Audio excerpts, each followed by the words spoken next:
Have you read the book, The Fortune at the Bottom of the Pyramid? So the funny thing is, when I launched my business Minanawe in 1996, we struggled to get anyone interested in the black market. We struggled. I had 3 partners. We came out of the politics. We were all members of the ANC and came out the struggle. And my friend Sandile and Sbu and Jablani decided that there was a space for an agency that focused just on the township and mass black market.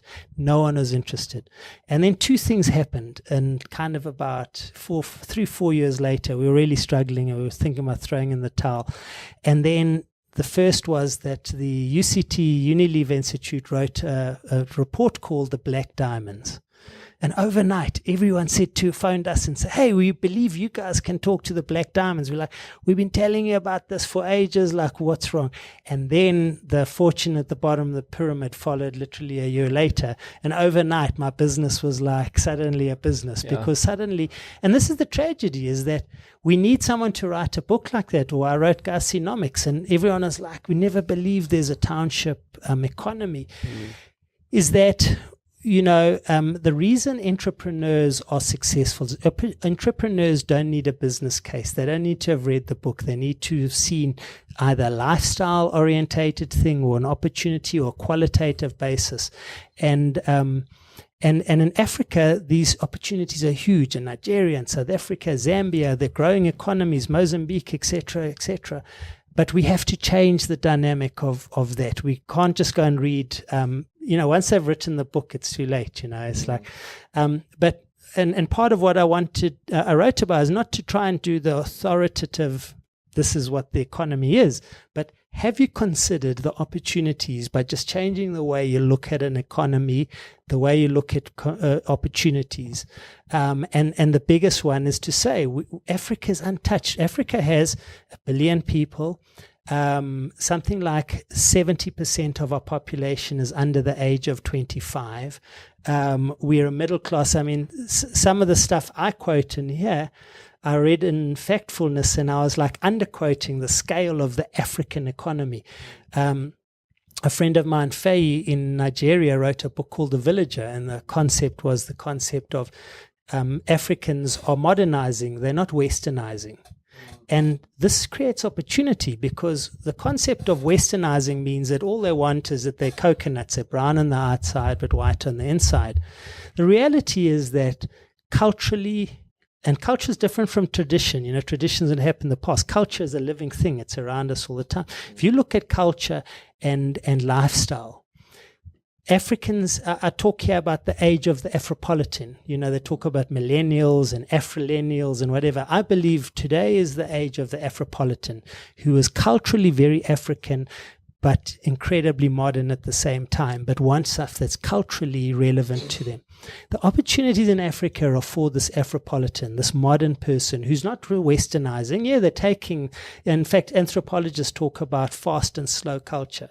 Slow culture is social norms and cultural things we do. Fast culture is the adoption of things like cell phones and these kind of things. But all people have this fast and slow culture clash between them. On the one hand, they have these things that they adapt to slowly, and the other thing, they're fast. So yes, get involved in cell phones and stuff, but you've got to ask yourself, what's the slow culture component? What is the cultural things that are changing slowly, which we should be adapting to and supplying those things, whether those are, Mondays in Soweto and Mamelodi and Tembisa and whatever is Mogodu Monday.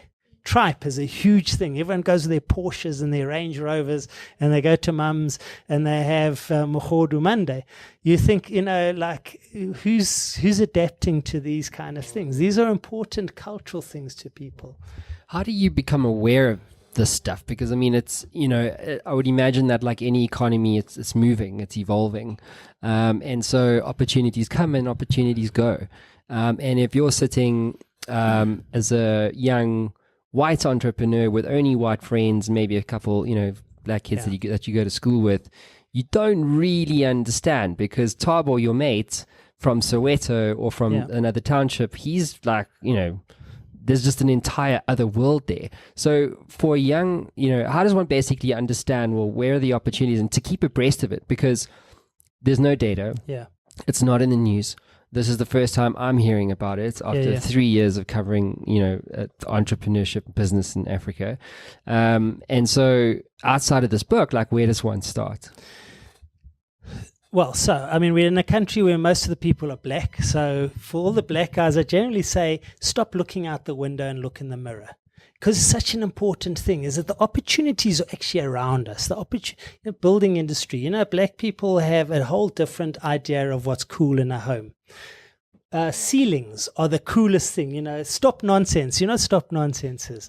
It's a fence. It's like a fancy garden wall or a fence. It's called stop nonsense. So when they get directions, they say, "Oh, you drive down the road, you'll see the house with stop nonsense. You turn left there."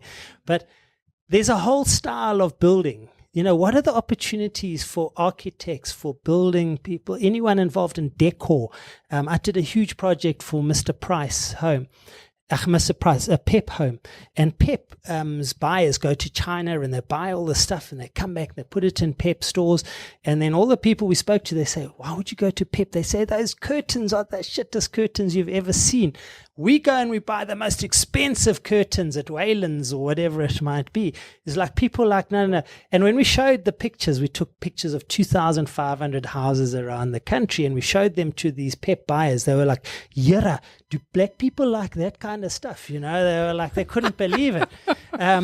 And so it was like simple stuff, just understand what was important. So the first thing I think from a black people's perspective is and youth particularly, is this thing of stop looking out. You're not going to be the Elon Musk, but you could be the Dangote. Dangote is the richest man in Africa, I think the 10th richest man on the planet, by understanding the Nigerian and West African economy. There's economies around here that are huge and opportunities around them. I think going on a broader basis is that is for me the biggest thing about this is curiosity. Is that if you're curious about this, half the time I chat, yes, I speak Zulu and a little bit of Sotho and some Xhosa, but most of my thing is when I go into these environments, I'm curious about it.